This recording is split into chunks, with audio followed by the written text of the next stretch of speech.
and welcome to Dream It, Dare It, Do It, Live the Life You Want. My name is Jasmine. I am your host for all of the podcasts. And today we're starting season 5. I can't believe we're at season 5. This is the beginning of a new series. It's going to be the same stuff, but I'm just saying. And today I have Yael with me. Hi, Yael. Hi, Jasmine. It's so nice to be here. Same here. Thank you for accepting. I'm trying to remember your last name by memory. What is your last name? Abramson. Abramson. Yeah. Okay. That's what I wanted to make sure.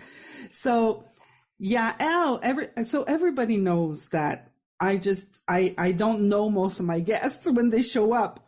So I've got no agenda, really. I get to know people as they get to know you also. And so the way that I've heard of Yael to everybody listening is everybody knows I'm in a conversation about, weight, eating, body image, all of that conversation that I'm exploring. And I had heard that Yael had seen something about that also, or in around that subject. And as you all know, I am now part of the committee of the 3P French community, or the 3 Principles French community. And Yael is also part of what do you call the community? I'm a part of the As You Are, the LGBT community, and the Hebrew community, the Hebrew-speaking community in Israel.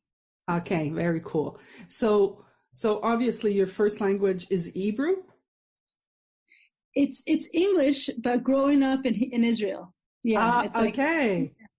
Okay, yeah. I got it. So that's everybody. That's how I got to know of Yael. So thank you for accepting the invitation to coming on to something you had no idea what it was. So the podcast is called Dream It, Dare It, Do It. Live the life that you want. And so I'm going to ask you the question. I'm going to put you on the block right away. If you had to dream it, dare it, do it, live the life that you want, like, what would you see around that? What do you see around living the life that you want?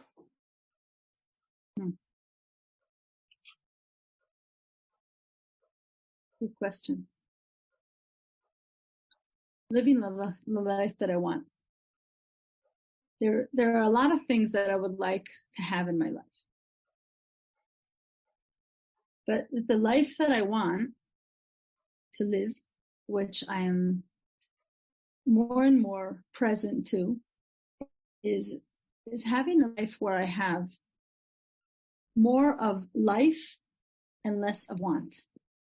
Mm-hmm. And the way I'm experiencing it, and sorry, one of my cats is here and she really wants my attention. That's okay. We understand here at the podcast, Dream It, Dare It, Do It. Say hi. Yeah. Say hi. So cute. Hi, Musica. You can stay or go. And the way I'm experiencing it, which is very different than what I thought my dreams were, because in the past I thought I want to be an Italian chef. I want to have a restaurant. And I would just want to be rich and have a very different life than the way I grew up,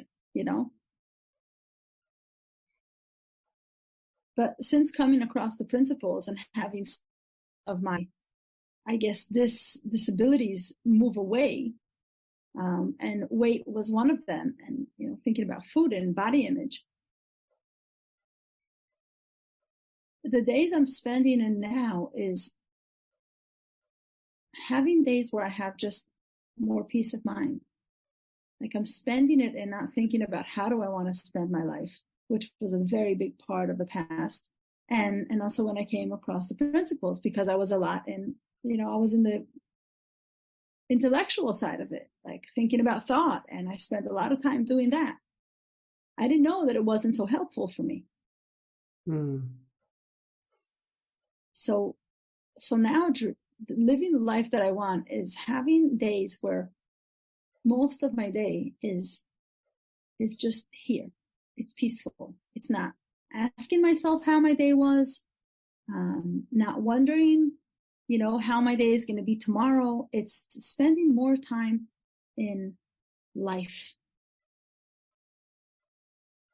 in my ride on the bike, on my walk, just being there. That's how I see it now. Yeah, I see that too. I see how I used to spend time in my head evaluating, how am I doing now? Okay, I did that in order to this.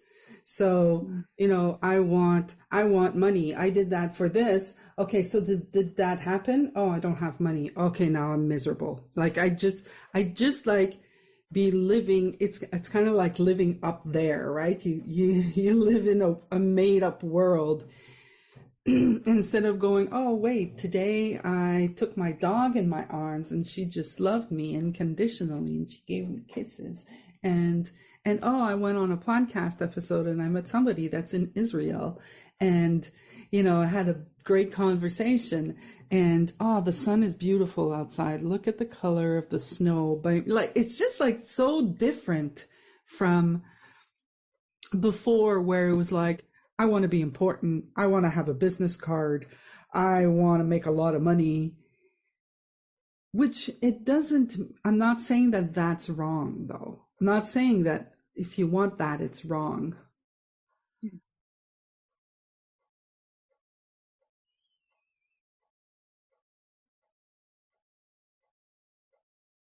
Yet, whenever I wanted this as my goal, I didn't feel any peace. There was always a missing for me of, like, in fact, if I think about it, when I was in my 20s, from 20 to 30, I worked because my goal was like, I'm going to have a business card. I'm going to be a businesswoman. I'm going to have a career. I'm going to make lots of money. Right. And for 10 years after college, I worked for a company and I went through, I went from the bottom of the ladder to the top of the ladder. Like I did all of the steps inside the company. And after 10 years, I was miserable. And the words that came into my mind was, I was put on this earth for this? That's what I'm supposed to do with my life? Wake up in the morning, hurry to work, scream the whole way through because you're in traffic and this is annoying and all of this, and then get to work and not like the people that you work and like all of this. I was like, I can't believe that's what I was put on earth for. And I just left. I quit. I had nothing. Didn't have another job. I had nothing. I just quit. I was like, no, I cannot do this. And I think that began my journey into getting to find out what inner peace really is.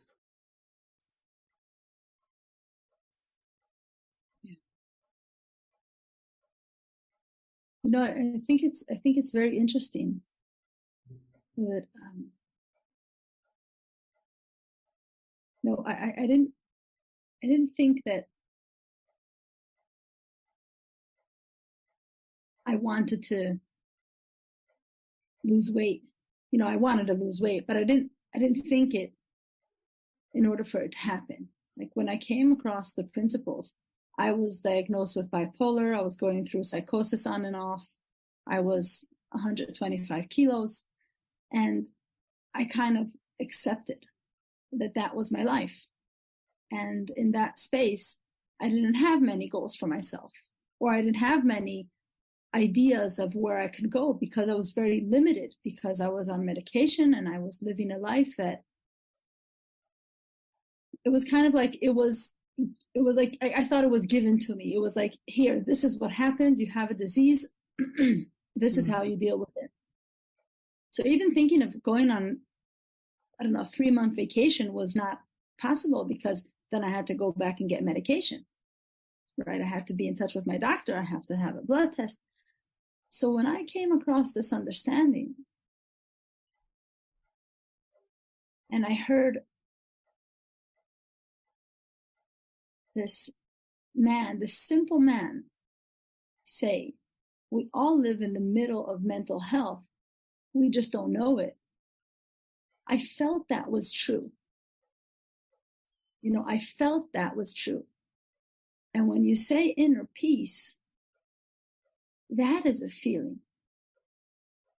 And when I went to the next day to this, to these meetings that they were introducing the principles, there was someone that was talking about, Julian Fraser, he was talking about diets. He was talking about how he sees the diet world through the principles. And it was very clear for me that he wasn't talking about a diet. I didn't know what he was talking about, because it was very new to me. And I had no understanding. I had no concept in my mind of principles. I didn't even know what they were talking about. But I felt, and I knew that what he was saying is true. So, mind you, I am having this experience of being new to the principles. The next 6 months were horrible. My mind became so busy, because now I was aware that I have thoughts. I was aware of thinking. I wasn't just thinking. It wasn't like it was stuck to my head. There started being this separation. So to me, I was puzzled. I didn't know what was going on, and I didn't really know what to do with it. But in that 6 months, looking back, trying to figure out and seeing thought and being fascinated and afraid and being open up to this whole new world, I probably just stopped thinking about food. And I lost 50 kilos. So that was one thing. That was the first step. That was like, I saw how I thought about a cookie, and before I knew it, my hand was on the handle of the cupboard. And I was like, oh, wait, where did that start? It started there. I was thinking about it. My hand got to here, and then I would stop. So I just was testing the waters. Now, because I didn't know what happened, now I'm trying to eat healthy, and I started being aware of food, and I'm learning about my body, and I discovered that I'm not stupid. And I knew in that moment when I heard what I heard, I knew that I'm mentally healthy. I didn't know what to do about it. I didn't know how it could play out in my life, but I knew something that I never knew before. So I'm trying to figure out all these things. And now I'm getting into the external world again. And I'm like, okay, healthy food. And I didn't realize that I was thinking about that a lot as well. So I started putting on weight. And there was this game for a little while. And I think it was about a year and a half ago that I saw again that the amount of thinking I had about food in the past, I had now about healthy food. And in that moment, it was like, oh my God, I'm doing the same. It just has a different jacket. And that's when I really decided to look away from that. And a new world opened up for me, because the more I was noticing how I feel, instead of what I'm thinking about, I started being guided from somewhere else. And I've been seeing that food is not the problem. Just like my addiction to smoking weed was not the problem, and how I let go of that. There was something that was happening before. There's a feeling there that I would resist, didn't want to feel. I didn't want to be in the existence of that feeling. I wanted to become free. And when I saw that, this is where I went back to what Sid said. If the only thing we would know, not to be afraid of our experience, that would change the world. Not the outside world. My world. This world. And the way that I see that I healed from this and that I healed from psychosis was allowing myself to stay present with any feeling, painful feelings, unwanted feelings, to allow myself to be present with this. Allow it to go through me, allow it to be in me however long it needs. Not to make decisions from this place, not to eat from this place. And that's a journey. And when that comes down, the wisdom that is built in every one of us shows up and lets me know what to eat. I already know what to eat, right? So therefore I don't need a dietitian, or because I already know. I'm not 5 years old and I'm not 10 years old. I know how health looks. I know what vibrant food feels like. I know when I say vibrant, my mind knows what it wants. My body knows what it wants. So that was a total different way of looking about diets and mental health. And so that's my little story that I went off on a tangent, but it was a beautiful tangent, and we could feel the space.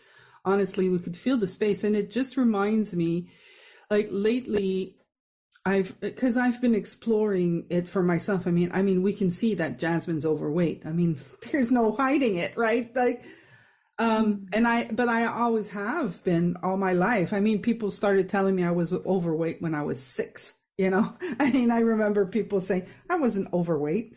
In my opinion, I wasn't overweight, or the way that my mental, definition of overweight is at 6, I wasn't overweight. Now I agree. Now I agree. I am. But I am also seeing how much, like you said, I've seen also all the thinking that I have. And for me, it's not about food. For me, it's about my self-image. It's all the thinking that I have about how I should look, how I don't look anymore, how I should be, how people see me, how I get into the space of, well then, if this is it, like you said in the beginning of your conversation, right? You were like saying, I forget, my train of thought totally disappeared. But I heard it in the beginning of your conversation where you were saying that there was a lot of thinking around that. And I can see that I need to,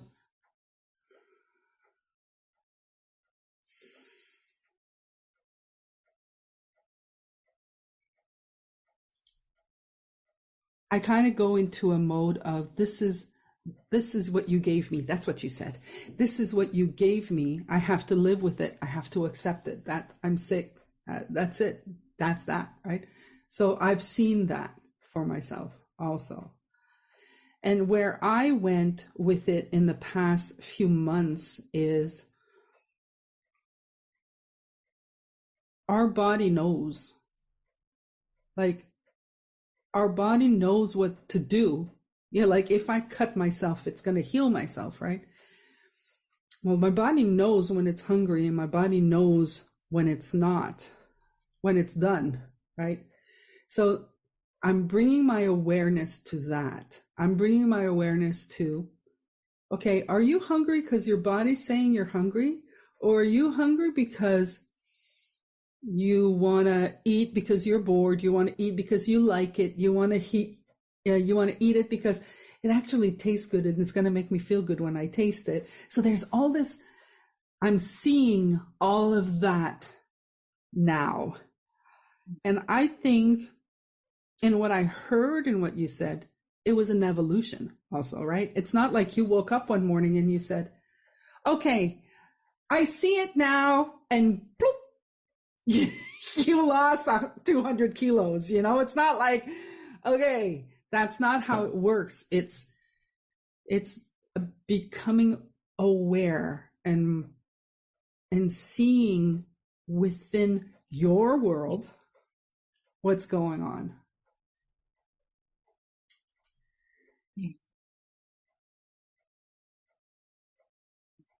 And I think that's,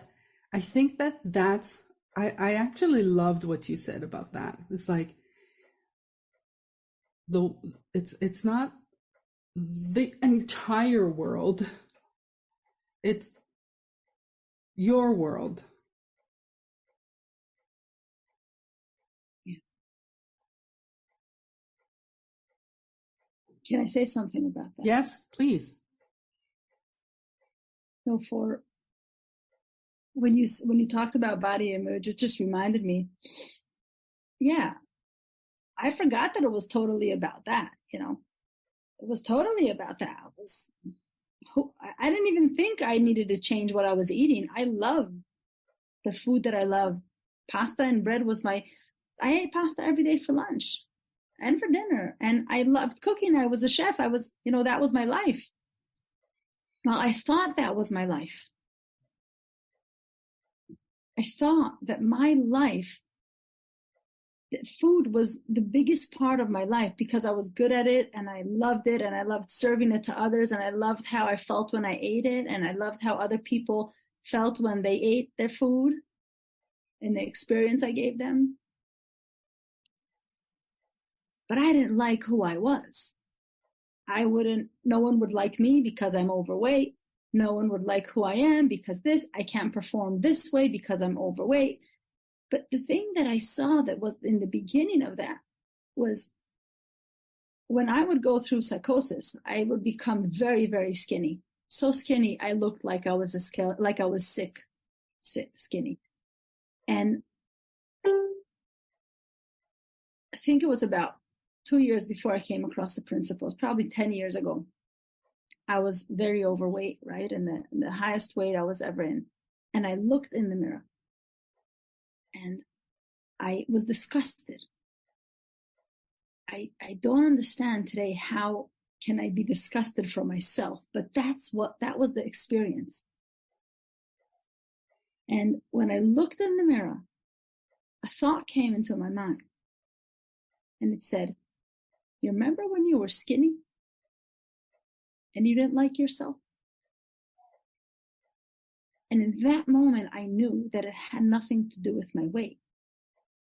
So then I didn't know where to look because I didn't know anything about how my experiences created. And I didn't know anything about self-help. And I wasn't interested because I was damaged goods. I was really damaged from all ways. But what I'm seeing today is, and working with clients around this idea, it's not about the food. Because food we made something out of it. We made businesses out of it. We made it something that we have to think about. And that's where we experience things. And it's delicious. And but it's not something that we need for our nourishment. It's not a way that we were naturally supposed to be around this food thing, right? Like you said, my body knows when it's hungry. My body also knows to stop. But it only knows that when we get quiet enough to listen, when we're present in our life and going through that motion with clients that, like me, and even longer than me, because some of them are much older than me, for 40 years trying to look for the diet, trying to look perfect for one. The perfect one, the perfect person that knows exactly what. But every person that's a dietitian that wrote a book wrote it from their experience. So it's the best for them. And if someone tells me, and I also worked with people that were on programs that, I don't know, it's called ratio, like you weigh your food and all that. But in that program, we learn that we're damaged. That's why we need someone to tell me what to eat. So I'm never free of this thing. And I have this as well, that when I was very young, someone told me something about food. Someone told me, from the very close family, someone told me about my weight and how I should look and how I should be. And that became truer than who I am. And that's what sits. Oh my God, I love that. That became truer than who I am. Just that, I'm touched, moved, and inspired just by that phrase, Yael. That became truer than who I am.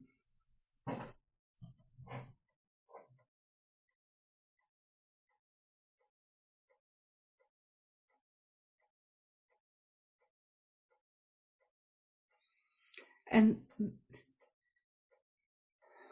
sorry, it obviously touched.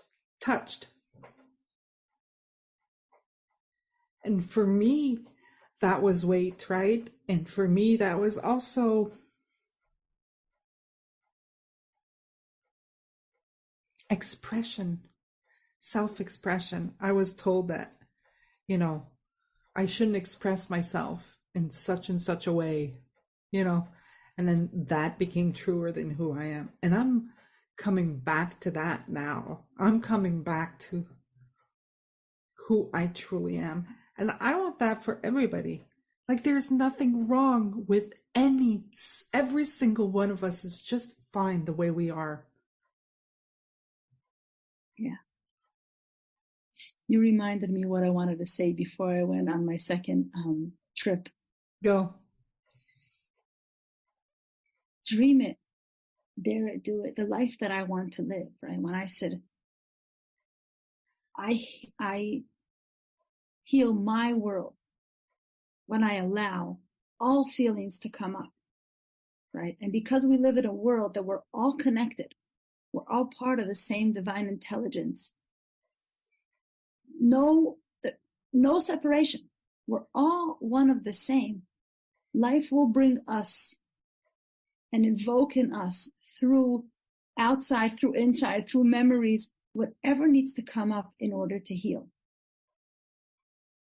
And when I heal one thing inside of me, because we're all connected, it heals in everyone. And that is my dream.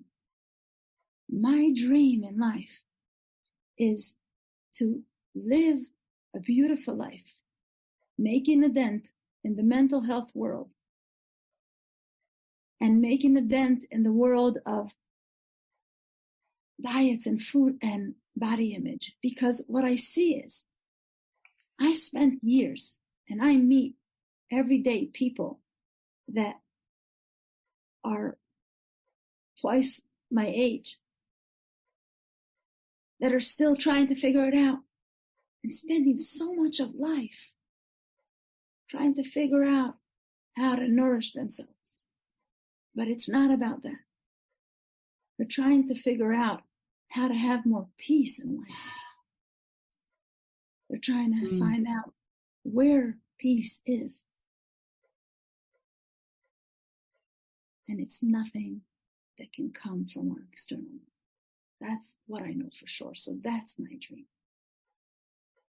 To help others, to guide others, to hold their hand while they learn how to heal themselves.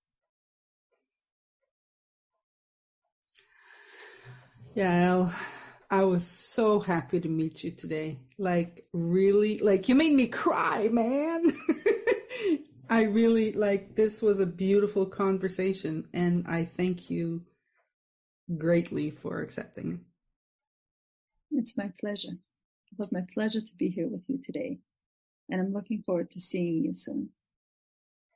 Everybody else, I hope that you've enjoyed this as much as I have. Please share the love. Tell everybody about Yael. I'm going to, do you have a website? If people want to reach out to you, how can they do that? I have an email. You have an email? Okay. So do you want to share it out loud, or do you want me to just ask people to reach out to me and then I'll give it to them?